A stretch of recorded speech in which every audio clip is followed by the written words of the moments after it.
బెంగళూరులో బతకడం చాలా కష్టం. బెంగళూరులో కాస్ట్ ఆఫ్ లివింగ్ చాలా ఎక్కువ. బెంగళూరులో బతకాలంటే కనీసం 1-2 లక్షల జీతం ఉండాలి అని చెప్పేవాళ్ళని నేను చాలా మందిని చూశాను. కానీ నా ఉద్దేశం ఏంటంటే మన భారతదేశంలో మెట్రోపాలిటన్ సిటీస్లో లైక్ ముంబై, బెంగళూరు, హైదరాబాద్, చెన్నై ఇలా మెట్రోపాలిటన్ సిటీస్లో ఏ సిటీలో చూసినా ఒక పూట కడుపు నింపుకోవడం కోసం 10,000 రూపాయలు ఖర్చు పెట్టి తినేవాడు ఉన్నాడు. అదే పూట గడవడం కోసం 10 రూపాయలు ఖర్చు పెట్టి తినేవాడు ఉన్నాడు. ఈ రెండు మన భారతదేశంలో ఎప్పటికీ ఉంటాయి. దీన్ని మన భారతదేశ దౌర్భాగ్యం అనుకుంటారో అదృష్టం అనుకుంటారో మీరే కామెంట్లో తెలియజేయండి. మనం తమ్నైల్లో చూసిన విధంగానే కేవలం 10 రూపాయలకే ఒక పూట కడుపు నిండా అన్నం పెట్టే గవర్నమెంట్ క్యాంటీన్లు కర్ణాటకలో కూడా ఉన్నాయి.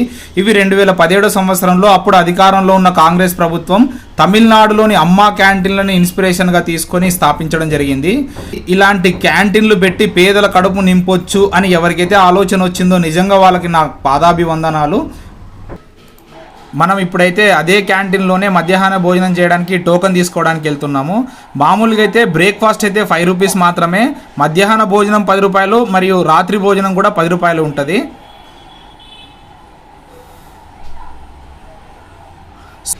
కర్ణాటకలో ఇందిరా క్యాంటీన్ పెట్టడానికి గల మెయిన్ కారణం వారి యొక్క స్లోగన్ ఏంటంటే హంగర్ ఫ్రీ కర్ణాటక, అంటే ఆకలి లేని కర్ణాటకను చూడాలని వారి యొక్క మెయిన్ ఉద్దేశము.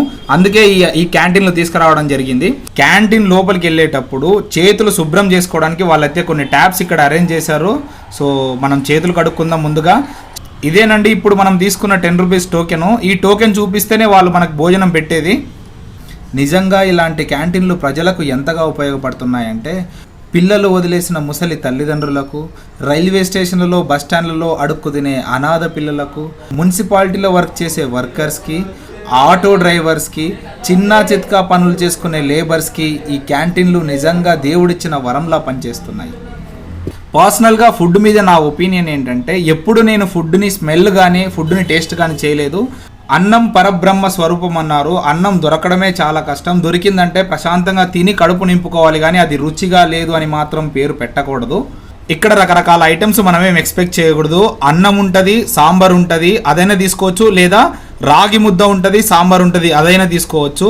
దానికి అడిషనల్గా ఒక చక్కెర పొంగల్ ఇస్తాడు, అలాగే ఒక పికిల్ ఇస్తాడు. ఫుడ్ మీద నేను ఫాలో అయ్యే ఇంకో పాలసీ ఏంటంటే బతకడం కోసం మాత్రమే తినాలి, తినడం కోసమే బతకూడదు. నేను తెలంగాణలో అన్నపూర్ణ క్యాంటీన్లో తిన్నాను, ఆంధ్రాలో అన్న క్యాంటీన్లో తిన్నాను, తమిళనాడులో అమ్మ క్యాంటీన్లో తిన్నాను, కర్ణాటకలో ఇందిరా క్యాంటీన్లో తిన్నాను.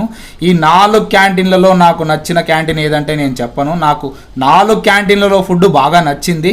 ఈ 4 రాష్ట్రాల్లో నేను గమనించిన ఒక కామన్ పాయింట్ ఏంటంటే పేదరికం. ఈ 4 రాష్ట్రాల్లోనే కాదు, మన దేశాన్ని పీడిస్తున్న భూతమే పేదరికం. ఈ పేదరికం పోయి ఎవరి కాళ్ళపై వాళ్ళు నిలబడి వాళ్ళ కడుపుకు కావాల్సిన ఫుడ్ వాళ్ళే వండుకొని తినేలా రోజులు రావాలని, రోజులు మారాలని నేను కోరుకుంటున్నాను. ఈ వీడియో మీకు నచ్చినట్లయితే దయచేసి సబ్స్క్రైబ్ చేసి షేర్ చేయండి.